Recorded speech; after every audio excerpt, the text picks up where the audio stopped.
Hey, everybody. Hello again. I so wish I had a tie on right now, so I want to start this. Let me change my voice here and get a little. I want to pretend that I'm Larry Kudlow. You all know Larry Kudlow, the President's National Economic Advisor, and he has said that the $7,500 tax credit in the electric vehicle space is going to go away. So I'd love to give you a chance to respond to me, Larry Kudlow, and tell us what you would share with him. Larry. Look, the world is moving toward an electrified transportation future.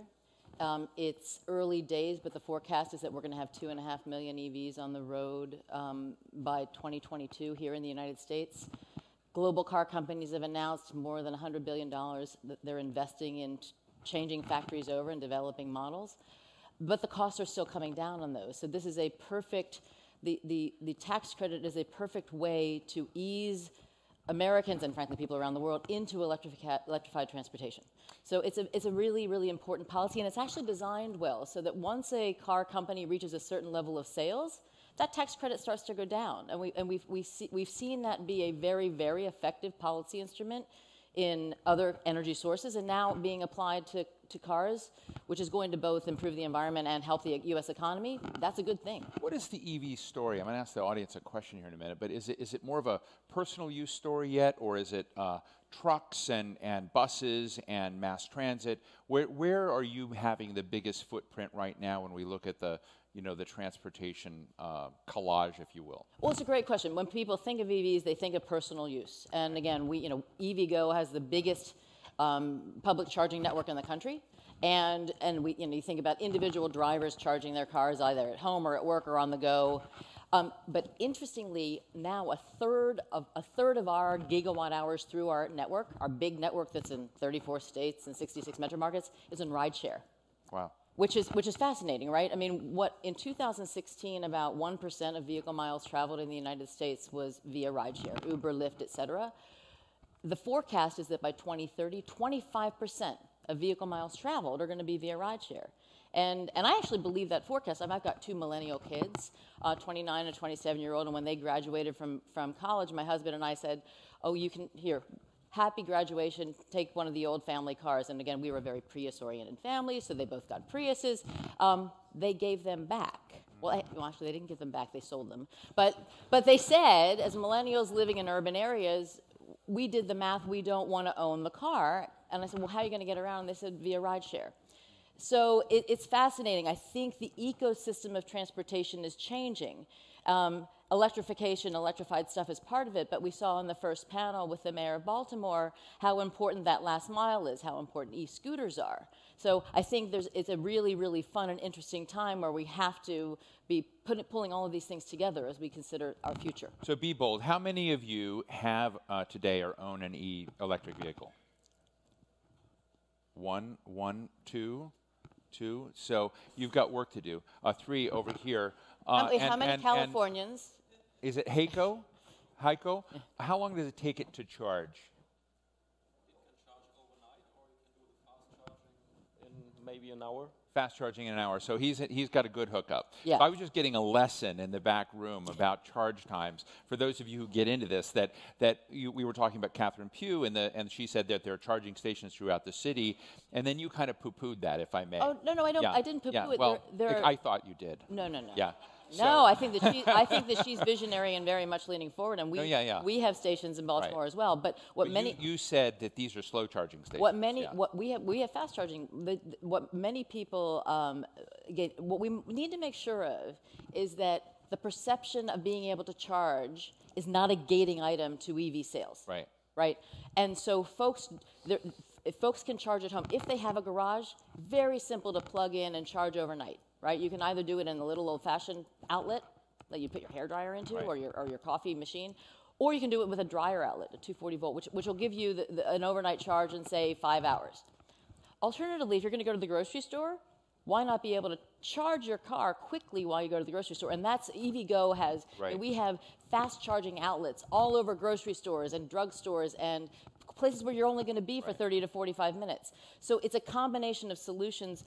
But what we need to make sure of is writ large that, as I say, access to charging is not a gating item to transformation. Who's the villain in your story? Who is your enemy in this sense as you're trying to sort of disperse this in cities, urban areas, non-urban areas? Who and what is getting in your way? Is it Donald Trump? Is it, uh-oh.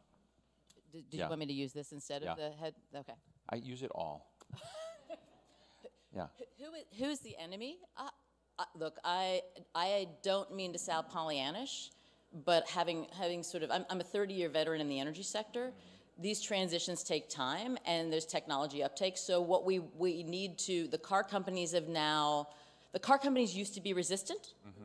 They now have transformed. So we've got, as I say, $100 billion committed by global car companies, plus, and that doesn't even include the investments that the Chinese are making in EVs. There are literally over 400 EV companies in China right now. So they are not the enemy. They're leaning forward.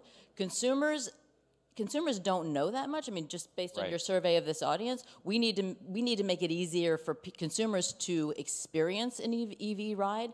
There's almost nobody that I have met that has driven an EV that would ever go back to a non-EV, because it's fun. It's completely comfortable, and the torque is fantastic if you're a car person. So I don't think that we have enemies. I think that we have an opportunity to lean forward and educate and push and market, but I don't think we have enemies. Is GM CEO Mary Barra friend or foe? Friend. Total friend. I mean, she is a visionary. What she is leaning forward on her 000 program. She is, we have a partnership where the Bolts, they're selling the Bolts, which is the all EV. They lease them to rideshare drivers, and those rideshare drivers, they don't want to they can't take 4 to 6 hours to charge. They need to charge fast, because every moment they're not driving, they're not earning a living.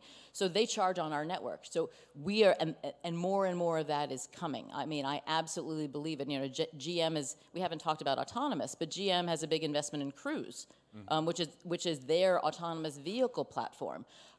Absolutely, GM is friend. You were Assistant Secretary for Energy Efficiency and Renewable Energy in the Obama administration. And I'm interested in, we just had an Assistant Secretary for Electricity, I guess. Assistant Secretary Walker is Energy and Electricity, Energy for Electricity. In that area, the federal role, I'm interested in how you see that and how necessary federal partnership, leadership, or acquiescence is to what you're doing. Mike Bloomberg has been out there saying, ignore the federal government. They're useless. They're in the way. We don't need them. We can work with states and governors, and whether it's climate or renewables, just forget D.C., and that's been the Bloomberg message. Do you think that's the right message? I don't think that's the right message at all. Look, which is not to say cities aren't important. Are incredibly important. But the role of the federal government, the benefits that the federal government have to moving the ecosystem along more quickly are significant. I was at the Department of Energy during the Recovery Act, and we were able to make investments in research. We were able to create policy settings that hastened acceleration when technologies were mature. There are a variety of tools available to federal policymakers to work in partnership with business, to work in partnership with researchers, to work in partnership with state and local government. So I think it's an abrogation of responsibility to say that the federal government has no constructive role here. It absolutely does. We often talk a lot about autonomous vehicles and the Internet of Things and retrofitting cities and bringing all this. How do you see the world that you're part of with the EVgo melding into this new next infrastructure? Look, our charging infrastructure is an essential ingredient. I mean, this forum is about infrastructure. Infrastructure is often viewed as sort of boring but essential. It's actually really, really interesting. So what we're doing is building our infrastructure where it's going to be needed by individual drivers at grocery stores, where it's going to be needed by rideshare drivers at dedicated depots, and where it's going to be needed by trucks, delivery services. So we've got partnerships with companies that are actually electrifying major delivery fleets right now, because they're going to need convenient, reliable charging infrastructure. So it's an essential ingredient. What does it cost? To charge to do a fast charge? To put in the infrastructure. Oh, to put in the infrastructure. So let's say you're Tulsa, Oklahoma, and I have no idea what they have there now. But if you were a mayor of Tulsa, which is a mid-sized city, and you were looking at expanding, this is an oil, red state area, but you're going to, try and diversify, your transportation mix and energy use mix, and bring in millennials who want to have bird and charge scooters and all this around. What do you think the commitment is, and how do you put that financial package together that works for you? Well, what I would say is, let me give you, if I can shift from Oklahoma to Virginia, which is a real world example. Okay. We've got a public-private partnership with the Commonwealth of Virginia. Okay. We're building out EV charging infrastructure across the state in a way that some of the funding is coming from actually the Volkswagen Dieselgate settlement from their side, and some of the money is coming from us. We are going to, over the next 3 years, build that infrastructure across the state. We will then own it and operate it. So that's sort of a beautiful thing. Now, the way the business of charging works for a company like ours, like EVgo, is that we need to have enough EVs to be charging to have our revenues exceed our costs. Now, if we want to skate ahead of the puck, as Wayne Gretzky used to say, and build ahead of where EV demand is right now in places like where, if this audience is typical for Washington, which I don't know, I'm not sure it is, we need to build before all of those cars are actually driving around on the roads, so that people will buy those cars. Then we need a public-private partnership and some financial support to do that. So we have lots of folks on C-SPAN watching right now, beyond the very smart audience that we have here. And I'm interested in what kinds of steps you are doing to sort of demystify. Because to be quite honest, many people look at EV as the sort of playground of the rich. People who have a lot of money, resources, and whatnot. This is something way beyond. I mean, not to overstate Tulsa or something, but they don't really think that this is of their world. So how do you create on-ramps for folks so that adoption of this feels more natural at I guess an everyman level? Yes, well, I mean, every woman level. We have partnerships with most of the car companies, and they are. 2019 is going to be a pretty big year for introduction of new models. I mean, you may have seen this morning or yesterday we had an announcement. EVgo had an announcement with Kia and Hyundai, who are coming out with all EV SUVs that'll be available early next year, and the location of our charging stations is going to be right there on the inboard dash. We similarly have partnerships with Nissan, with BMW, because Nissan and BMW were early providers of EVs. And we work with them with their dealerships across various markets to get the word out. Now, with that said, still well over half of the EVs being driven on American roads right now are in California. So we've all got work to do to spread that message, create more comfort. In 2018, I think some of the best marketing channels for any product are peer-to-peer. That is, I have a friend who has one. We'll take a drive. Right. And so we're probably likely to see much more of that going forward that'll accelerate the uptake of EVs. Before I take a couple of questions, let me ask you an international question. I'm interested in energy information or energy innovation infrastructure competition. I mean, years ago when we were talking about Senator Jeff Bingaman. When I worked for Jeff Bingaman, U.S. Senator from New Mexico in the 1990s, when I was with him, we had San Diego National Lab, and they had these cooperative research and development agreements with companies like GM. And GM was saying quite publicly that they were working with Sandia, which is taxpayer-supported national security research, to try to get as much technology as they could and to put it in their facilities in China. Because if they didn't do that, they wouldn't be in China 30 years from now. So there's a fascinating triangle of looking at technology, innovation in this country, pumping it abroad.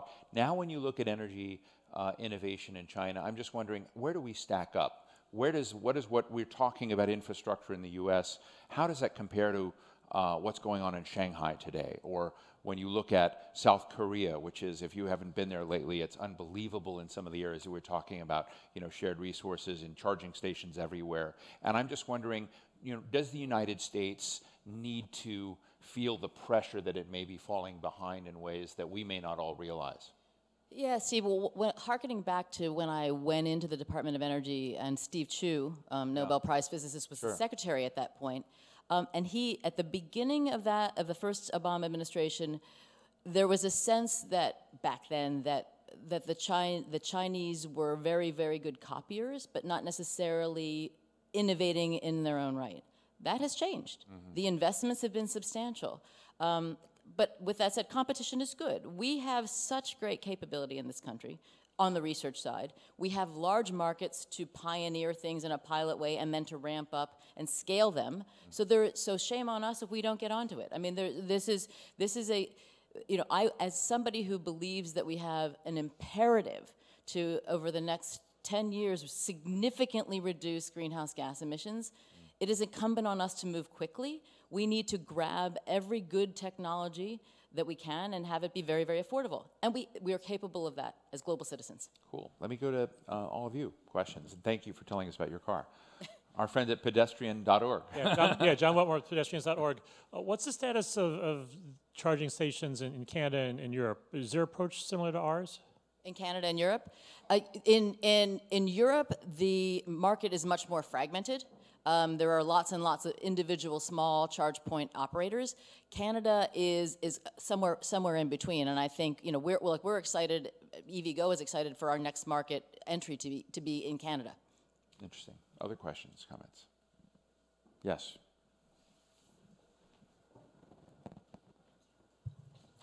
Hello, Greg Lauer with Arnold & Porter. Thank you for your contributions today. What's the number one thing the federal government can do in 2019 to electrify the United States transportation economy? Number one, can I have two? Yeah. Actually, I would say support the fuel economy standards. Don't inhibit that. That is actually a macro driver that has got that. I mean, and again, I used to preside over appliance efficiency standards. Right. Setting those bars and letting the market innovate to reach those targets is incredibly important. And then I would say, if there is indeed going to be an infrastructure funding bill, make sure that EV infrastructure support is part of that. It is as we electrify our transportation sector, again, all kinds of transportation, that is now an essential infrastructure ingredient. Any other questions, comments? You know, let me ask you, just along those lines, I interviewed Rick Perry at the Atlantic Festival, Secretary Perry, and he made this funny comment. He said, you know, Steve, I was asking, you know, where are you on renewables? Where are you on fuel standards? And he says, you know, we've had 7 million more people over some period of time move to Texas, and our emissions went down, and that shows what efficiency we are achieving. And I asked him, do you get in trouble with President Trump for succeeding so well on this? And you know, he didn't like that.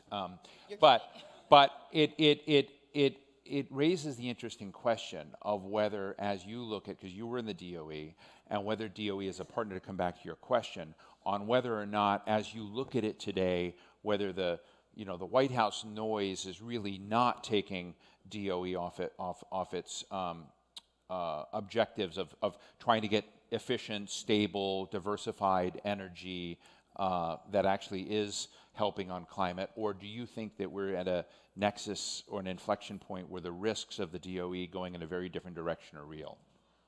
Look, I think there's two things that are happening. One is that the market has moved. Businesses have moved. Coal plants are no longer the most cost-effective thing to do. So I think that you've got giant international and national businesses that are moving ahead with a deeply decarbonized future. So that's sort of number one. And when you've got the private sector momentum, that's critically important. When it comes to the Department of Energy, the Congress continues to fund a cleaner economy. So the world that I used to preside over, EERE, Congress keeps investing in those resources of energy efficiency and renewable energy types, so that, to keep moving it along. So how about that? Ladies and gentlemen, Kathy Zoe, Chief Executive Officer of EVgo, thank you very much.